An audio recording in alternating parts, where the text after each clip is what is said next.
విను బిడ్డా, నువ్వు నన్ను పిలిచావు కాబట్టే నేను నీ ముందుకొచ్చాను.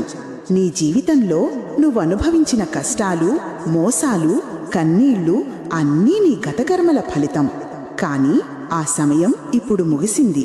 ఇక మీదట నీ భవితవ్యం నా చేతుల్లో ఉంటుంది.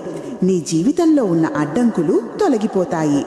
నీకు నష్టం చేసేవాళ్లు దూరమవుతారు. నీ జీవితంలో మంచివాళ్లు వస్తారు. సరైన సంబంధాలు ఏర్పడతాయి.